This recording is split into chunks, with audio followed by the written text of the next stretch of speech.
नमस्कार, मैं हूं डॉक्टर सीमा झा। आइए आज हम बात करते हैं अपनी ईयरली प्रेडिक्शंस की सीरीज में कर्क राशि के जातकों के बारे में।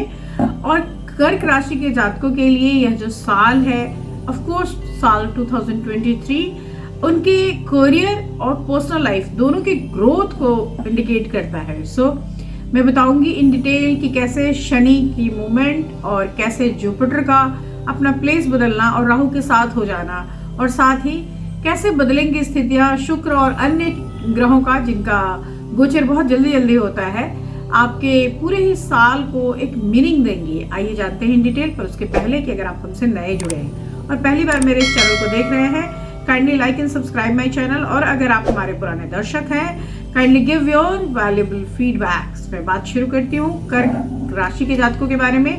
और ऑफ कोर्स मैं चाहूंगी कि इस पूरे ही साल को मैं कई सारे सेक्टर्स से डिवाइड करके आपको बताऊं, और सबसे पहले मैं जो उठाऊंगी वो होगा आपका करियर। सो इन 2023 इस वर्ष कर्क राशि के जो जातक हैं करियर वाइज कुछ बदलाव करेंगे। So you will change your place of work और मोड ऑफ वर्क। लाइक आप जो काम करते हैं उसमें कुछ नई चीजें आएंगी। हो सकता है कि आप जैसे ही 17 जनवरी ऑनवर्ड्स आप चीजों में थोड़ा सा एक चेंज ले आएंगे। आपके अपने कार्य क्षेत्र में एक एक्सपेंशन होगा, इट में शिफ्टिंग हो, इट में आप कुछ और नई चीजें भी जोड़ेंगे। हालांकि इस तरह से आप मेंटली थोड़ा सा प्रेशर में आएंगे, लेकिन आपकी अर्निंग्स बढ़ेंगी।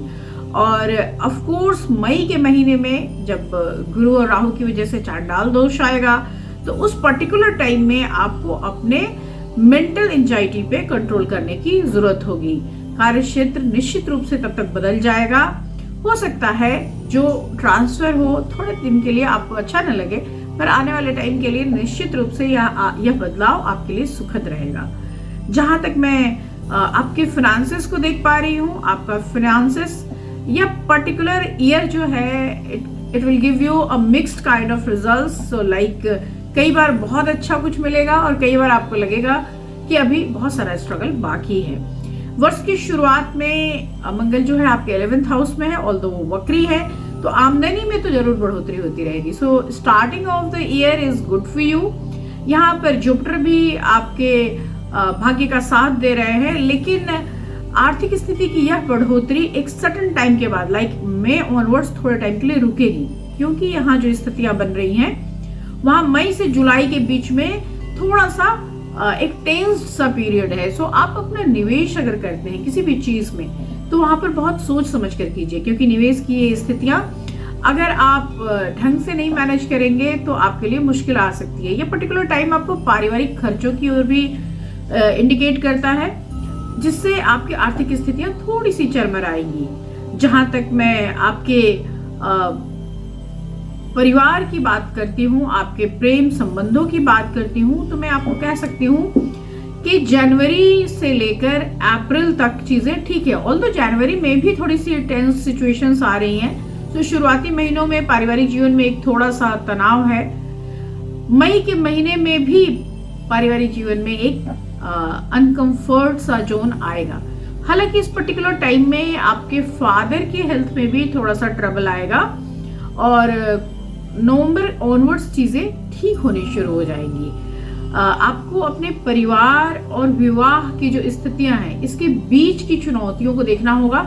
यह जो साल है 2023, इसमें शुरुआती के कुछ जो समय है वो चुनौतीपूर्ण है। इसलिए अगर if you are planning to get marry और चाह रहे हैं कि आपके परिवार में और चीजें आगे बढ़े, संतान की ओर से आप कुछ सोचे, तो आप कोशिश करें कि आप शुरू के कुछ महीनों को टाल जाएं और आगे के महीनों में ये प्लानिंग्स करें। खासतौर से जून जुलाई ऑनवर्ड्स चीजें अगर आप करते हैं तो आपको व्यवधान आने की स्थितियां कम होंगी। यहाँ पर अगर मैं इसे कहूँ कि आपके लिए क्या गेन्स रहेंगे इस पर्टिकुलर ईयर में, आप इसको कैसे गेनफुल फील करते हो या कैसे आपको लगता है कि ये लॉस में रहेगा, तो उस तरह से अगर हम देखते हैं तो ऑफ कोर्स यह साल आपके लिए अनुकूल है, like very positive for you. क्यों? क्योंकि इसमें पॉजिटिवनेस इस वजह से भी है क्योंकि खर्च होने के बावजूद आपकी सरप्लस मनी आती रहेगी।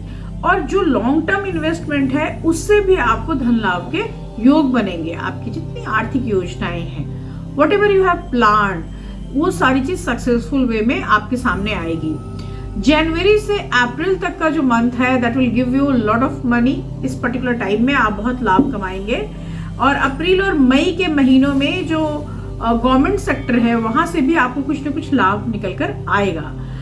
अगस्त ऑनवर्ड्स इट मे कि you will find some parental property, जो भी हो सकता है कि आपको पैतृक संपत्ति में से कुछ मिले।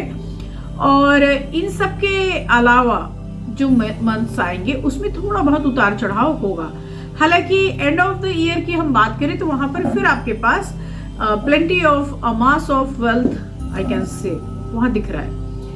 आपके हेल्थ की अगर मैं बात करती हूँ तो यह साल 2023 ऑफ कोर्स शुरुआती दौर में थोड़ा वीक है। So starting of the year, चूंकि शनि आपके 8th हाउस में जा रहे हैं, 17 जनवरी ऑनवर्ड्स आपके हेल्थ पर कुछ इफेक्ट्स आएंगे। इसलिए ये बहुत जरूरी है कि आप अभी से फोकस्ड हो जाएं और उन चीजों के लिए कोशिश करनी शुरू कर दें। इस पर्टिकुलर टाइम में हो सकता है कि आपके लंग्स में कॉफिंग जैसी स्थितियां बने या आपको निमोनिया हो जाए या इस तरह का कोई ट्रबल आए। सो आप कोशिश करिए कि आप अपने आप को इन सारी स्थितियों से बचा पाए। जून जुलाई ऑनवर्ड्स चीजें ठीक हो जाएंगी और आप अपने अन्य शारीरिक समस्याओं से भी निजात पा जाएंगे। इस साल आपके लिए बहुत सारी चीजें अनुकूल योग निर्मित करेगी और इस वजह से आप अपनी गलतियों और लापरवाहियों से होने वाले नुकसान से भी बचते रहेंगे। हालांकि आपको कोशिश करनी चाहिए कि अगर हो सके तो फुल मून यानी पूर्णिमा के दिन आप खीर डोनेट करें, मिल्क से बनी हुई चीज डोनेट करिए। और अगर हो सकता है तो चंद्रमा के बीज मंत्र कीजिए, वो भी आपके लिए बहुत फेवरेबल होगा। अगर आप शिव सहस्त्रनाम श्रोत करते हैं तो निश्चित रूप से आपके भविष्य की किसी भी उलझनों से वो आपको बचा के रखेगा। तो इस तरह से मैं कह सकती हूँ कि यह जो आने वाला समय है ऑफ कोर्स आपके लिए कई दृष्टिकोण में बेहतर समय साबित होगा। तो नए साल की आपको ढेर सारी शुभकामनाएं। अन्य वीडियोस में मैं आपसे मिलती रहूंगी। तब तक शुभ विदा।